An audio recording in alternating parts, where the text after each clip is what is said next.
विद्यार्थी मित्रांनो, तुम्हाला यावर्षी राज्यशास्त्रामध्ये एकूण 10 प्रकरणं आहेत. परंतु कोविड-19 या संकटामुळे शासनाने तुमचे पहिले 3 प्रकरणं यासाठी कमी केलेले आहेत या वर्षीसाठी. आणि त्यामुळे या 3 प्रकरणाचा अभ्यास आपल्याला परीक्षेच्या दृष्टिकोनातून करण्याची आवश्यकता नाही. तसं आपण पहिलं प्रकरण हे बघितलेलं आहे, परंतु दुसरा आणि तिसऱ्या प्रकरणाचा अभ्यास आपल्याला परीक्षेच्या दृष्टिकोनातून करण्याची आवश्यकता नाही. आणि म्हणून आपल्याला आता दुसऱ्या विभागाचा अभ्यास करायचा आहे, तो म्हणजे तुलनात्मक शासन आणि राजकारण. आता तुलनात्मक शासन आणि राजकारण हे पाहत असताना त्यामधलं आपल्याला पहिलं प्रकरण पाहायचं आहे संविधानिक शासन. तर त्या अगोदर आपण शासनाच्या 3 शाखा कोणत्या आहेत, त्या शासनाच्या 3 शाखा या माहीत करून घेऊ. आपण पाहतो की शासन संस्थेच्या कामाची 3 भागात ही विभागणी केलेली आहे, किंवा शासन संस्थेचे 3 महत्त्वाचे अंग असतात. ते म्हणजे कायदेमंडळ, कार्यकारी मंडळ आणि न्यायमंडळ. कायदेमंडळ कायदे तयार करण्याचं काम करतं, कार्यकारी मंडळ त्याची अंमलबजावणी करतं, आणि त्याचबरोबर त्या कायद्याच्या आधारावर न्यायदान करण्याचं काम हे न्यायमंडळ करत असतं. म्हणजे अशा पद्धतीने या 3 भागामध्ये शासनाच्या कामाची विभागणीही केलेली आहे.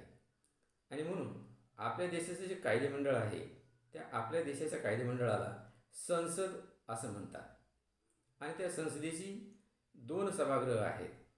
ते एक म्हणजे लोकसभा, राज्यसभा, आणि तिसरा घटक म्हणजे राष्ट्रपती. या 3 घटकांनी मिळून संसद ही बनलेली असते. आणि म्हणून लोकसभा हे प्रथम परंतु कनिष्ठ सभागृह असतं, आणि राज्यसभा हे द्वितीय परंतु वरिष्ठ सभागृह असतं. त्यानंतर आपण इंग्लंडचं कायदेमंडळ जर बघितलं तर इंग्लंडच्या कायदेमंडळाला सुद्धा संसद असंच म्हणतात, कारण आपण संसदीय शासन पद्धती जी आहे ती इंग्लंडकडूनच स्वीकारलेली आहे. आणि म्हणून इंग्लंडला संसदीय शासन पद्धतीची जननी असं म्हणतात. आणि म्हणून इंग्लंडच्या कायदेमंडळाला संसद म्हणतात. आणि त्या संसदेचे सुद्धा 2 सभागृह आहेत. ते म्हणजे पहिलं हाऊस ऑफ कॉमन्स आणि दुसरं हाऊस ऑफ लॉर्ड्स. आता हाऊस ऑफ कॉमन्स हे आपल्या लोकसभेप्रमाणेच कनिष्ठ आहे, आणि हाऊस ऑफ लॉर्ड्स हे राज्यसभेप्रमाणे वरिष्ठ सभागृह आहे. त्याच पद्धतीने अमेरिकेचं आपण कायदेमंडळ पाहिलं तर अमेरिकेच्या कायदेमंडळाला काँग्रेस असं म्हणतात. आणि त्या काँग्रेसची सुद्धा 2 सभागृह आहेत. एक म्हणजे हाऊस ऑफ रिप्रेझेंटेटिव्ह, आणि दुसरं सभागृह म्हणजे सिनेट. म्हणजे आपलं लोकसभा ज्याप्रमाणे कनिष्ठ सभागृह आणि प्रथम सभागृह आहे, त्या पद्धतीने अमेरिकेचं हाऊस ऑफ रिप्रेझेंटेटिव्ह हे कनिष्ठ सभागृह आहे, आणि सिनेट हे वरिष्ठ सभागृह आहे. अशा पद्धतीने भारत आणि इंग्लंड यांच्या कायदेमंडळाला संसद असं म्हणतात, आणि अमेरिकेच्या कायदेमंडळाला काँग्रेस असं म्हणतात. त्यानंतर कार्यकारी मंडळ. आणि त्या कार्यकारी मंडळामध्ये कोणाकोणाचा समावेश होतो. आता भारताचं जे कार्यकारी मंडळ आहे, त्या भारताच्या कार्यकारी मंडळामध्ये राष्ट्रपती, उपराष्ट्रपती, प्रधानमंत्री, त्यांचं मंत्रिमंडळ आणि नोकरशाही म्हणजेच प्रशासकीय यंत्रणा या सगळ्यांचा समावेश हा कार्यकारी मंडळामध्ये होतो. त्यानंतर आपण इंग्लंडचं कार्यकारी मंडळ जर पाहिलं तर इंग्लंडमध्ये अजूनही राजेशाही पद्धती आहे, आणि राजा हा तिथला प्रमुख असतो. आपला देशाचा प्रमुख ज्या पद्धतीने राष्ट्रपती असतो, त्या पद्धतीने तिथला जो प्रमुख आहे तो राजा असतो. आपण संसदीय शासन पद्धती स्वीकारताना ही राजसत्ताक संसदीय शासन पद्धती न स्वीकारता लोकसत्ताक संसदीय शासन पद्धती ही स्वीकारलेली आहे.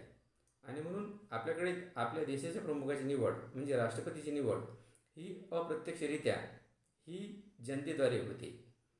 आणि इंग्लंडमध्ये अजूनही राजेशाही पद्धती असल्याने आणि राजेशाही पद्धतीमध्ये राजाची निवड ही वंश परंपरेने होत असल्यामुळे राजा हा तिथला हा प्रमुख असतो, परंतु तो आपल्या राष्ट्रपतीप्रमाणेच नामधारी असतो.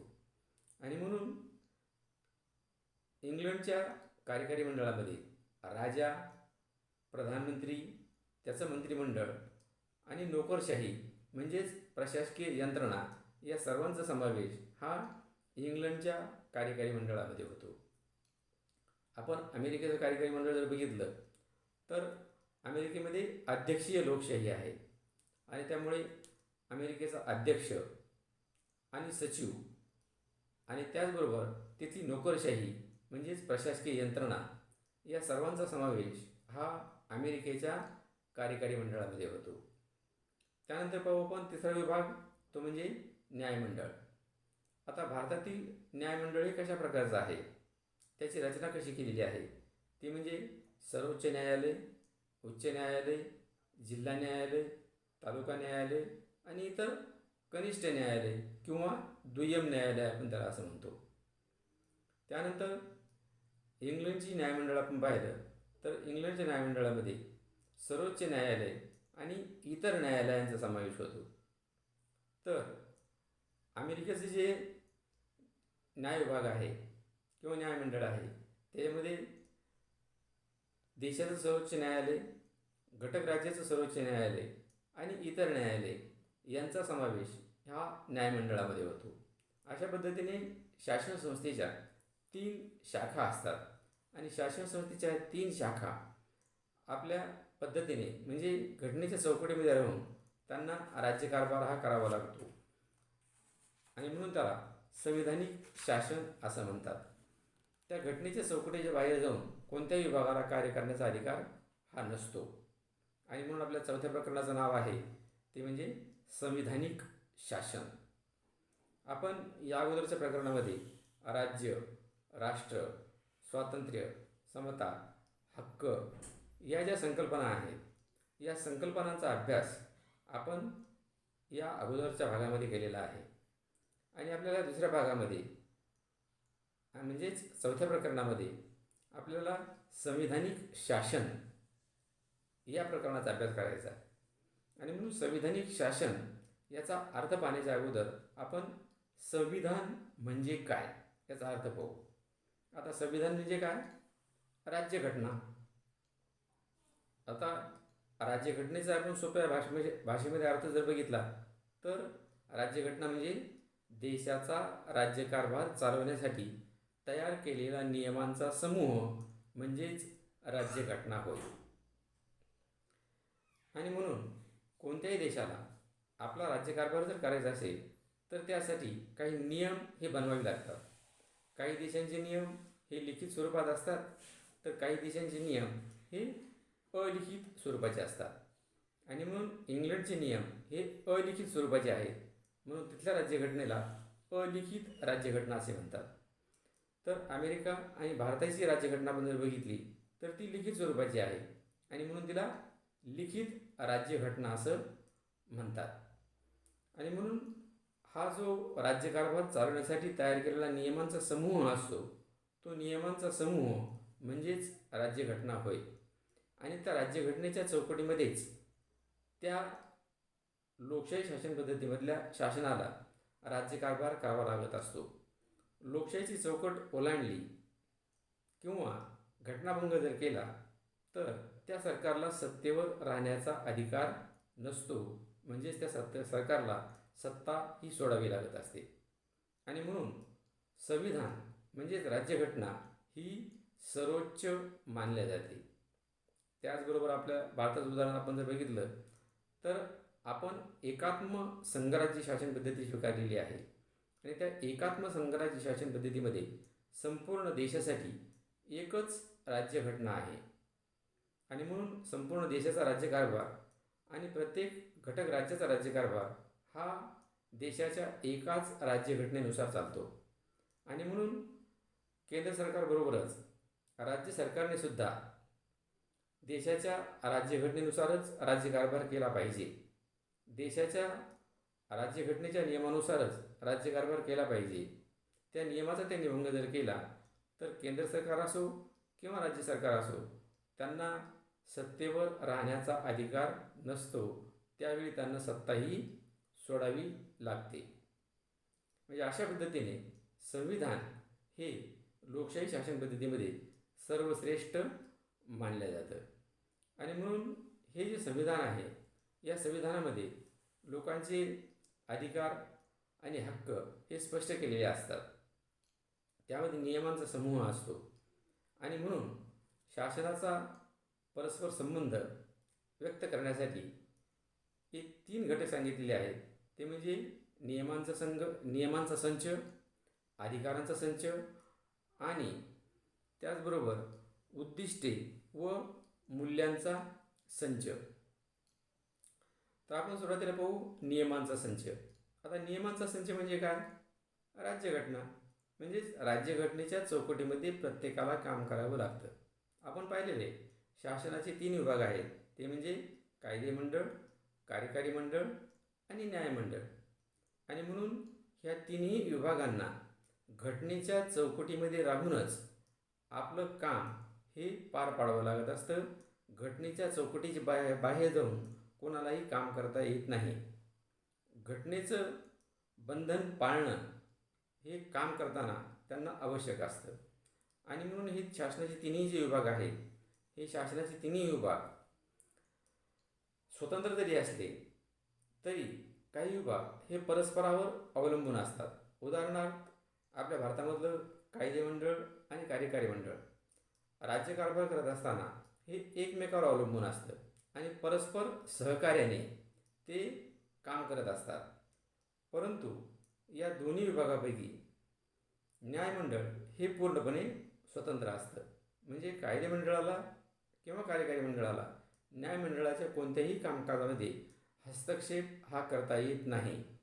आणि त्यामुळेच श्रीमंताबरोबरच गरिबांनासुद्धा योग्य पद्धतीने न्यायदान हे करता येतं. आणि जी सामाजिक न्यायाची भूमिका आहे तो सामाजिक न्यायाची भूमिका ही निर्माण करता येते किंवा सामाजिक न्याय हा निर्माण करता येतो. अशा पद्धतीने या नियमाच्या संचामध्ये या तिन्ही विभागांना संविधानाच्या नियमानुसारच आपला कारभार हा स्वतंत्रपणे हा पार पाडावा लागतो. त्याचबरोबर अधिकाराचा संच. आता अधिकाराचा संच म्हणजे काय?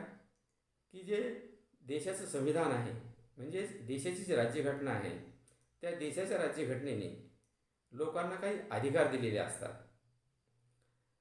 त्यामध्ये हक्क, स्वातंत्र्य, न्याय, समता या पद्धतीने जे काही अधिकार आहेत हे अधिकार दिलेले आहेत. आणि त्याचबरोबर भारतीय राज्यघटनेमध्ये 6 मूलभूत अधिकारांचा समावेश केलेला आहे. ते 6 मूलभूत अधिकार म्हणजे स्वातंत्र्याचा अधिकार, समतेचा अधिकार, शोषणाविरुद्धचा अधिकार, शिक्षण आणि संस्कृती रक्षणाचा अधिकार, धार्मिक स्वातंत्र्याचा अधिकार आणि घटनात्मक उपाययोजनेचा अधिकार. अशा प्रकारचे 6 मूलभूत अधिकार हे भारतीय राज्यघटनेने भारतीय नागरिकांना दिलेले आहेत. आणि त्यामुळे त्या मूलभूत अधिकाराचा प्रत्येक नागरिकाला स्वतंत्र पद्धतीने आणि योग्य पद्धतीने वापर करता यावा म्हणून या मूलभूत अधिकाराच्या संरक्षणाची जबाबदारी ही न्यायमंडळावर टाकलेली आहे. आणि म्हणून कोणत्याही नागरिकावर जर अन्याय अत्याचार जर झाला म्हणजेच त्यांचे अधिकार कोणी जर हिरावून जर घेतले तर कोणत्याही व्यक्तीला न्यायमंडळाकडे त्यासाठी दाद मागता येते. समाजामध्ये काही प्रभावशाली व्यक्ती असतात, काही प्रभावशाली संस्था असतात, त्याचबरोबर सरकारही असतं. म्हणून प्रभावशाली व्यक्ती, संस्था किंवा सरकार यापैकी कोणीही नागरिकांचे मूलभूत अधिकार हे जर हिरावून घेतले किंवा त्या अधिकारावर जर अतिक्रमण जर केलं तर त्या प्रभावशाली व्यक्तीविरुद्ध, संस्थेविरुद्ध किंवा सरकारविरुद्धसुद्धा आपल्याला न्यायमंडळाकडे दाद मागता येते. आणि त्यामुळे प्रत्येक नागरिकांचे जे मूलभूत अधिकार आहेत ते प्रत्येक नागरिकांचे मूलभूत अधिकार हे लोकशाही शासन पद्धतीमध्ये सुरक्षित राहतात. आणि म्हणून खऱ्या अर्थाने जे काही घटनात्मक राज्य आहे, संविधानिक शासन आहे, त्या संविधानिक शासनाची निर्मिती ही खऱ्या अर्थाने आपल्याला इथं पाहायला मिळते. कारण लोकशाही शासन पद्धतीमध्ये लोकांच्या अधिकाराला जास्तीत जास्त महत्त्व हे दिलं जातं. लोकशाही शासन पद्धतीमध्ये लोकशाहीचा विकास जर करायचा असेल तर लोकांचे अधिकार हे सुरक्षित राहिले पाहिजेत आणि त्याचबरोबर जास्तीत जास्त अधिकार बदलत्या काळानुसार आणि बदलत्या परिस्थितीनुसार त्यांना हे प्राप्त झाले पाहिजे. अशा प्रकारचं मार्गदर्शक तत्त्वसुद्धा हे भारतीय राज्यघटनेमध्ये समाविष्ट केलेले आहे. आणि त्यामुळे या मूलभूत अधिकाराच्या संरक्षणासाठी न्यायमंडळ हे स्वतंत्रपणे निर्णय देतं आणि त्यामुळे प्रत्येक नागरिकाला भाषण स्वातंत्र्य, लेखन स्वातंत्र्य, मुद्रण स्वातंत्र्य, संचार स्वातंत्र्य, सरकारवर टीका करण्याचे स्वातंत्र्य, अशा प्रकारची अनेक स्वातंत्र्य ही भारतीय राज्यघटनेने बहाल केलेली आहेत. परंतु शासन संस्था असो किंवा जनता असो, या प्रत्येकाला आपल्या अधिकाराचा वापर करत असताना तो मर्यादित अर्थानेच करावा लागत असतो. आणि म्हणून भारतीय राज्यघटनेने शासनाला अधिकार जरी दिलेले असले तरी ते अधिकार हे मर्यादित स्वरूपात वापरावे लागतात. अमर्याद पद्धतीने त्यांना ते वापरता येत नाही. नागरिकांनासुद्धा जे काही मूलभूत अधिकार दिलेले आहेत ते मूलभूत अधिकार वापरत असतानासुद्धा त्यावर काही मर्यादा टाकलेल्या आहेत आणि त्यामुळे मर्यादित अर्थानेच नागरिकांनासुद्धा आपल्या अधिकाराचा वापर करावा लागतो. उदाहरणार्थ, तुम्हाला सरकारवर टीका करण्याचा अधिकार आहे. याचा अर्थ सरकारबद्दल कुठल्या प्रकारचे अपशब्द वापरण्याचा अधिकार हा तुम्हाला नाही. किंवा भाषण करण्याचं तुम्हाला स्वातंत्र्य दिलेलं आहे. याचा अर्थ कोणत्याही जातीविरुद्ध, कोणत्याही धर्माविरुद्ध बोलण्याचा किंवा त्यांच्यामध्ये द्वेष निर्माण करण्याचा तुम्हाला अधिकार नाही. म्हणून भाषण स्वातंत्र्याचा वापर करत असताना किंवा इतर स्वातंत्र्याचा वापर करत असताना मर्यादित अर्थानेच त्याचा वापर केला पाहिजे, जेणेकरून समाजामध्ये शांतता आणि सुव्यवस्था राहील आणि प्रत्येकाचे अधिकार हे सुरक्षित राहतील. या पद्धतीने त्या अधिकाराचा वापर आपल्याला करावा लागत असतो. या पद्धतीने आपण 2 घटकाचा अभ्यास इथे केलेला आहे. 3ऱ्या घटकाचा अभ्यास आपण यानंतर तासिकेला करू. विद्यार्थी मित्रांनो, हा व्हिडिओ तुम्हाला जर आवडला असेल तर निश्चितच त्याला लाईक करा आणि सबस्क्राईब करा. लाईक आणि सबस्क्राईब करायला नक्कीच विसरू नका.